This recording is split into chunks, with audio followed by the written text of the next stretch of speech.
Hey everyone, welcome back. Tonight, we're diving into a topic that's been requested by many of you numerous times: ghost marriages. Have the rest of you heard of this before? A union broken in life, but continued in the Yamgan, which is Cantonese for afterlife. This is one of the deeper, older traditions in Chinese culture, one that stretches back thousands of years. At the end of this episode, I'm going to break down the cultural history and meaning behind this concept. So stick around if you're interested. But first, let's begin with our story for tonight. So this story actually went a bit viral in Hong Kong after it was shared many years ago. Some of you in Asia might have already heard a version of it before.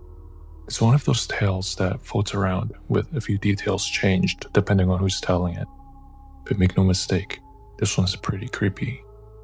And unlike most ghost stories that happen to one unlucky person, this one involved an entire family. Let's dive right in. The person who shared this story, we'll call her Mina. Mina was around 10 years old at the time when this incident happened to her. She was living with her parents and older brother, Adam. There was a pretty big age gap between the two of them. Adam was the oldest, almost 20 years older than Mina, so growing up, Mina often felt like the baby of the family. At the time, Adam had been dating his longtime girlfriend, Sally, someone he truly loved. They'd been together for over 10 years, and he finally proposed. Mina had known her for as long as she could remember. She called her Sally Zeze, Zeze being the Cantonese term for older sister.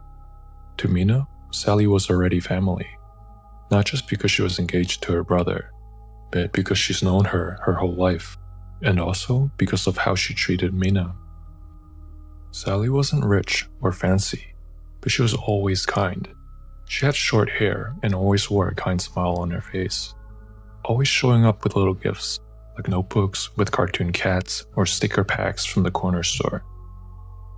They often had their own special girl time, just the two of them, where Sally would bring her out to buy butterfly hair clips and stationery at the local stores nearby. She would braid Mina's hair in cute, stylish twists and tell her that she looked like a little supermodel. Mina loved her. Sally Zeze was the only one who consistently took Mina's side. Even during the classic sibling fights, if Adam ever picked on her, Sally would always be on Mina's side and yell at him to stop picking on his little sister. To Mina, Sally Zeze was more than a future sister-in-law. She was her big sister in every way that mattered. Mina couldn't wait for the day that Adam would finally marry Sally. Adam and Sally already had a wedding date set toward the end of the year. He was working really hard every day at the local factory, saving every cent he could, not just for the wedding, but for the life they were planning to build together. Everyone in the family was excited. It felt like everything was finally falling into place for him. But life is fickle, and sometimes things change in an instant. It was a rainy night in July. Sally was off from work early and had gone out into a nearby food stall to pick something up. It was Adam's favorite stall, and she wanted to buy him a little treat to surprise him when he got out from work. Gale yudan, curry fish balls. She did this every now and then, whenever she had time. She knew how much Adam loved these things, so she liked to bring it home for him to enjoy after work. That night, she was walking back home with a small plastic bag in hand, trying to twist the top closed so that the rain wouldn't soak through. She stepped off the curb into the road when suddenly a delivery truck lost control in the rain. Then, silence. Just the sound of the rain falling. The plastic bag had torn open. The fish balls scattered on the street. And under the downpour, they just sat there on the concrete road, motionless. A crowd began to form, voices murmuring, some people running to the local shops to get more help. Adam got the call at work. He dropped everything and ran. Didn't wait to clock out, didn't even take his umbrella. By the time he reached the hospital, it was too late. Sally didn't survive the impact. The doctors tried everything, but her injuries, they were too severe. The whole family was already there when Adam arrived. Mina stood quietly in the corridor, watching as her big brother collapsed to his knees at Sally's bedside, holding her lifeless body in his arms. And then came a sound that would never leave her memory. A guttural wail. Not just grief, but something deeper. Mina had never seen her big brother cry like this before. And it broke her. She was crying uncontrollably herself, but seeing her big brother like this shattered her heart. It was the first time Mina had ever seen death up close. The next morning, Mina woke up to a strange stillness in the house. She wandered into the living room. Adam was sitting on the couch, still in his clothes from yesterday, staring blankly at the floor. In his hands was one of Sally's shirts. He held it gently, like something fragile, as if letting go might make it disappear forever. It was clear he hadn't slept. His eyes were wide open, but somewhere far away. Mina stood quietly in the doorway. She didn't know what to say. Nobody did.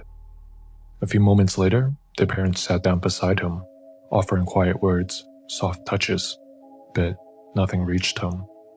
Then, Adam finally spoke. His voice was low, almost flat. "I still want to marry her," he said. "Sally, I still want to make her my wife." For a second, no one reacted. Then their parents straightened up, not angry, but shaken.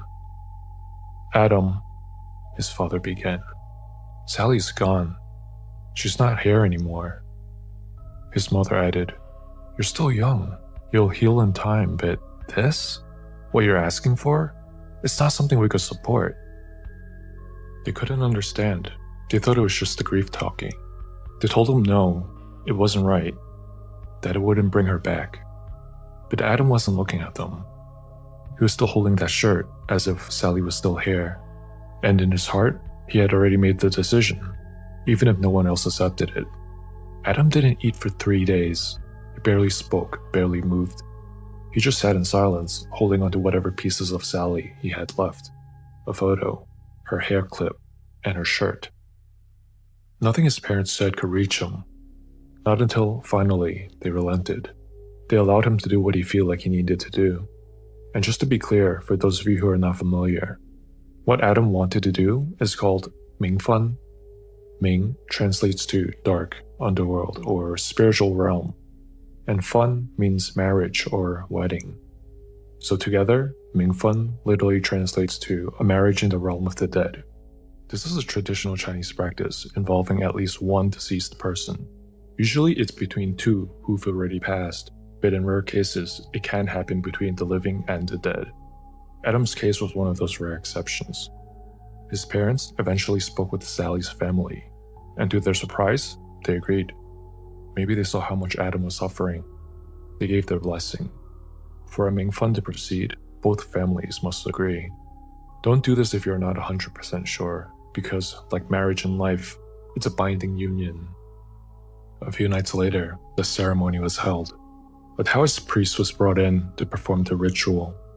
2 tables were set up in a room, one for each family. Candles flickered in bowls of rice. Incense curled slowly in the air. The atmosphere was heavy. Adam sat in the front of the room, alone in a wooden chair.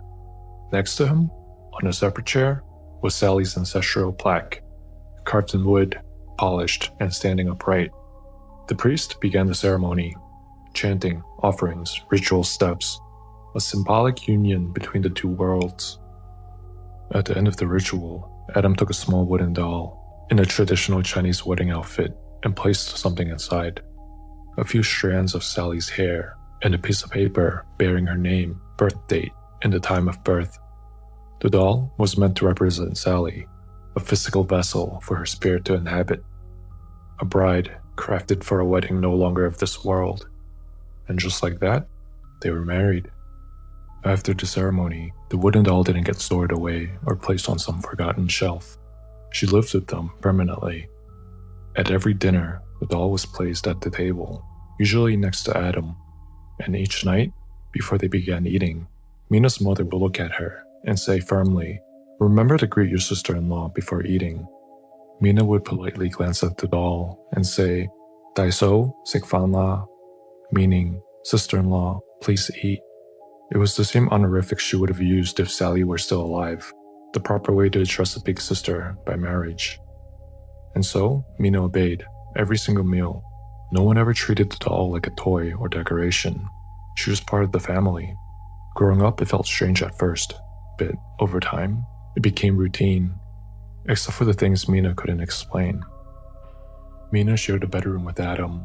She had the top bunk, and he slept on the bottom bunk. One night, she remembers feeling too warm and kicking off her blanket. It slipped off the bed and landed on the floor. She was too tired to climb down to get it, so she just drifted off without it. But when she woke up the next morning, the blanket was back, neatly placed over her, tucked in. Adam didn't do it. She was sure of that. First of all, he never did these kind of things. And second, once Adam fell asleep, nothing woke him. He was a famously deep sleeper. She asked her parents the next morning if they had come into the room during the night. They looked puzzled. No, her mother said. We slept through the night. There was another time when Mina was around 12. Something else happened to her on the way home from school. She'd taken a shortcut through a narrow alleyway, something she did often, when a group of stray dogs appeared. Locals call these dongaos, street dogs, usually harmless but sometimes territorial. This time, they're different. The dogs began barking aggressively, baring their teeth. Mina backed into a corner, her school bag pressed against her chest. The lead dog crept closer, growling low. It was the kind of sound animals make right before they attack.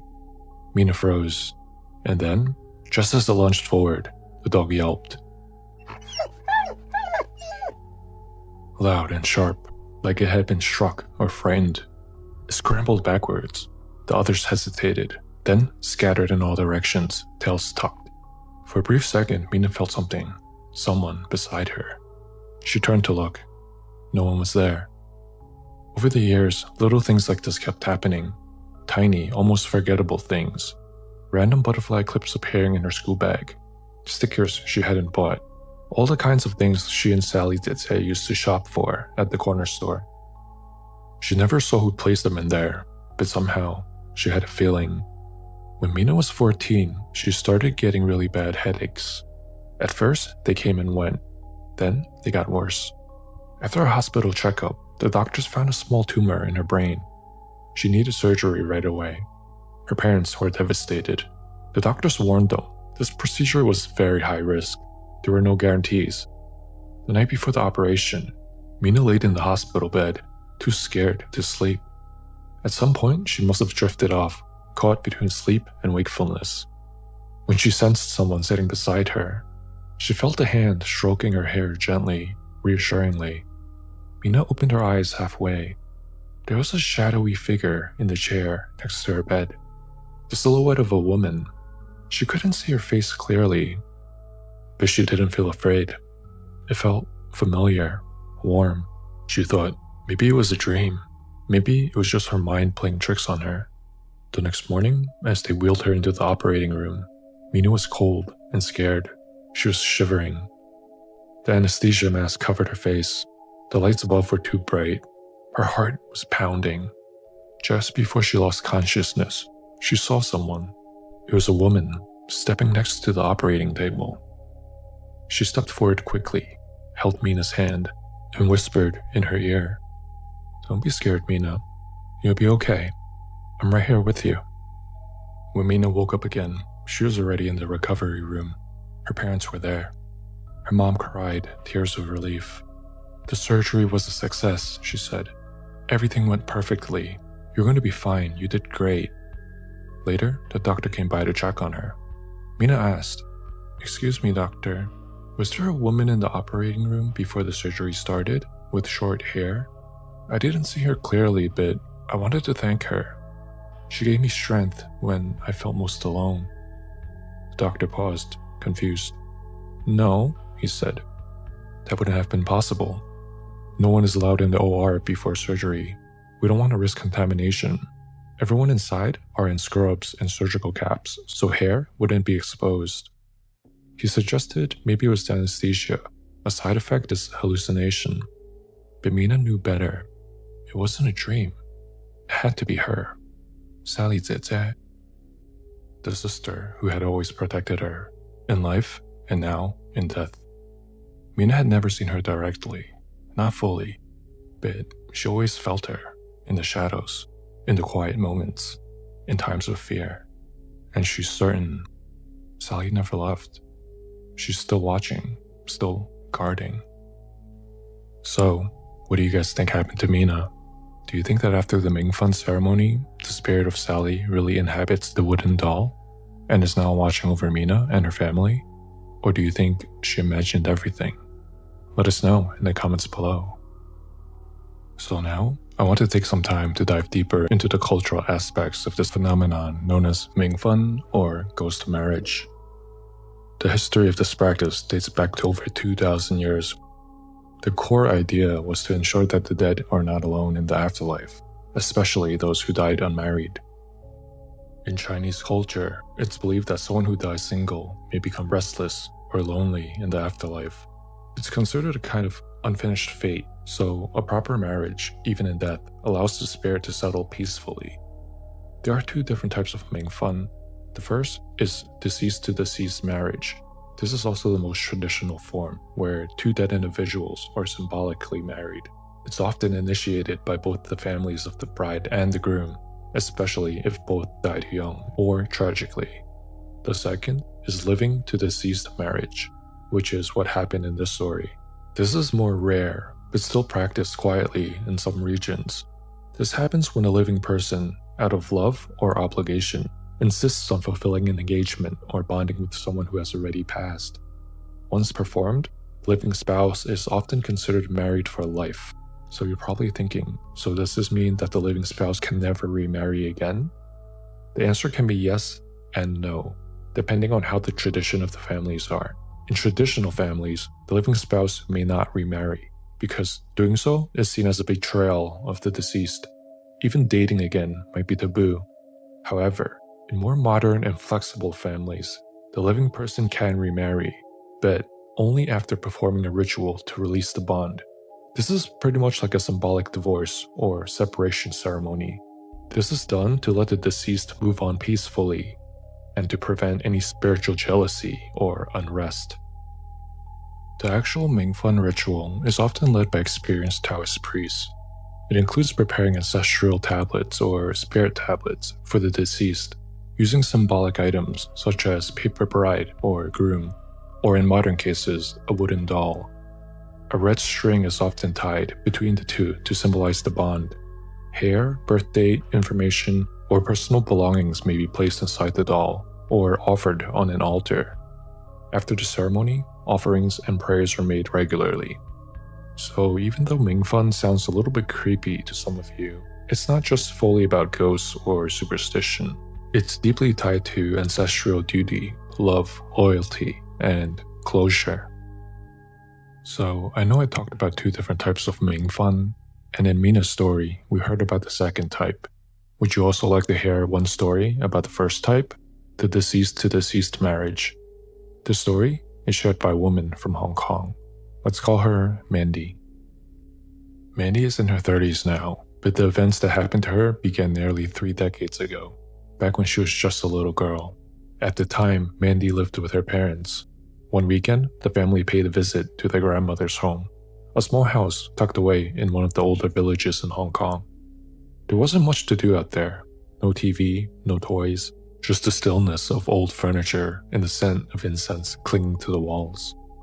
Out of boredom, Mandy began to poke around the house, opening drawers, peeking behind curtains, and just exploring every dusty corner.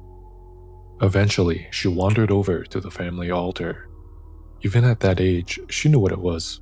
Her parents had taught her to bow respectfully, to never touch, but curiosity got the better of her.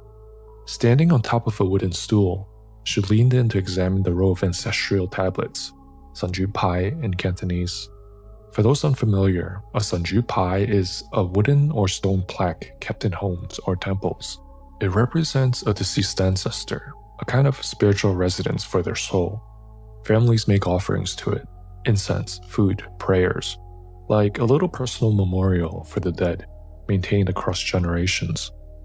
As Mandy scanned the rows of names carved in gold, something caught her eye.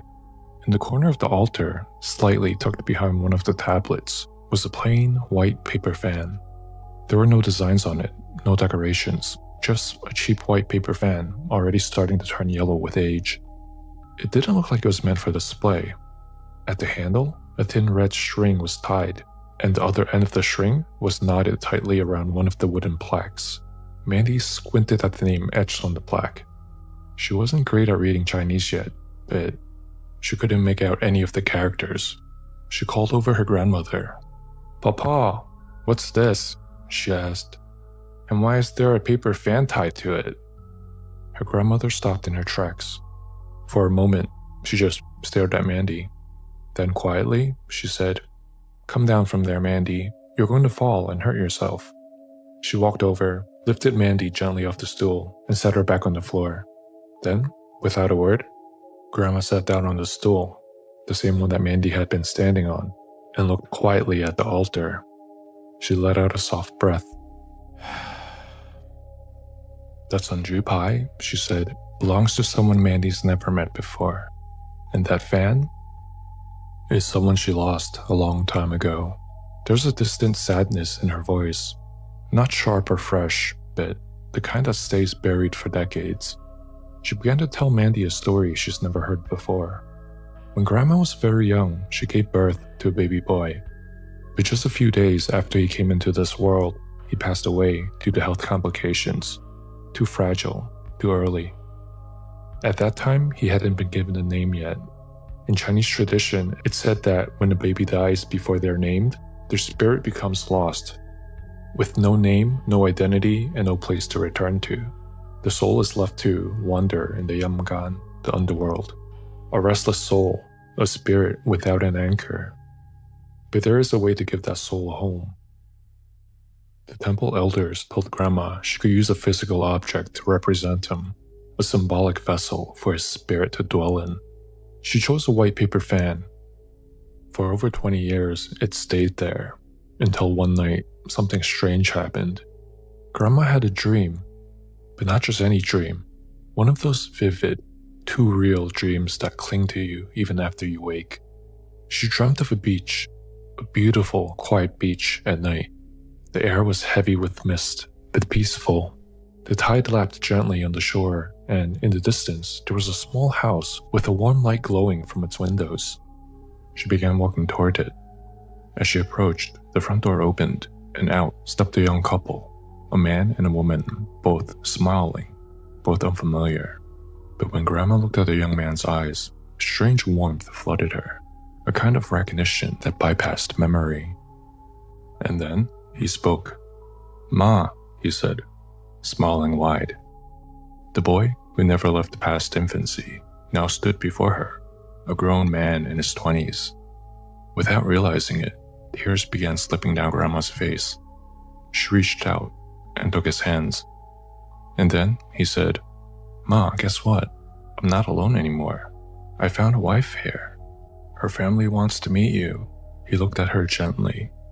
"Please, remember this address," he said, repeating it a few times so she wouldn't forget. "Please go say hello."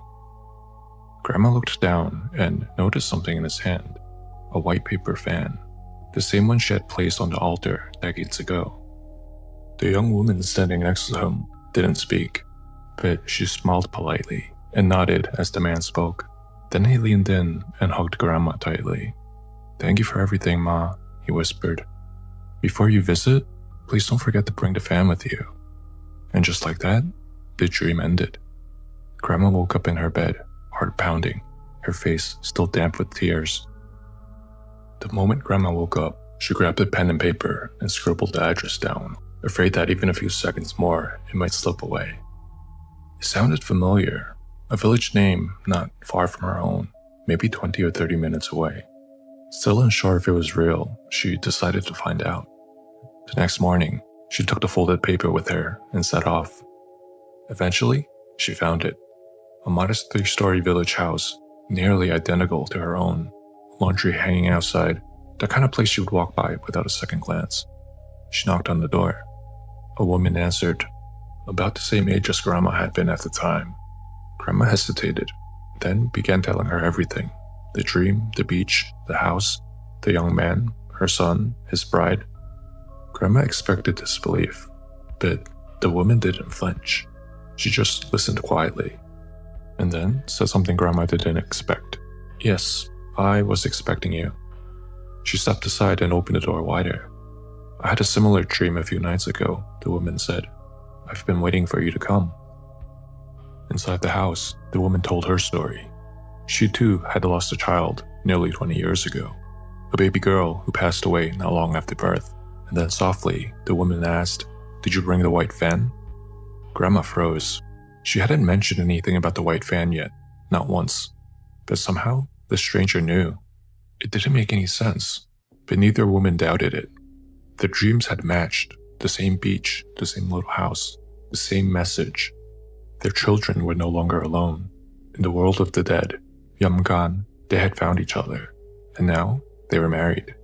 The two mothers decided to honor what had already been done in the afterlife. Together, they visited a local Taoist shaman, someone known in the villages for handling spiritual matters. With his guidance, they held a quiet ritual. Offerings were made. The white fan was placed next to a newly carved ancestral tablet to represent both the son and the daughter. And then a red string was tied, officially and permanently, from the fan to the plaque. From that day forward, both families began treating the two spirits as one married couple. Every year they met up to burn incense, left food offerings, and had dinner together. And with these two stories, I hope you learned a little bit more about what Ming Fun is, a tragic love that crossed the boundaries of life and death. Whether you believe in the practice of Ming Fun or not, what's clear is that Sally never truly left. Not in spirit, not in love, and certainly not in the memories of those she held dear. For Mina, growing up with Sally's presence quietly watching over her, protecting her, comforting her, was proof that some bonds go far beyond what we can see or explain. Maybe in the world of the living, this marriage was cut short, but in the realm beyond, it continues quietly, lovingly, and forever.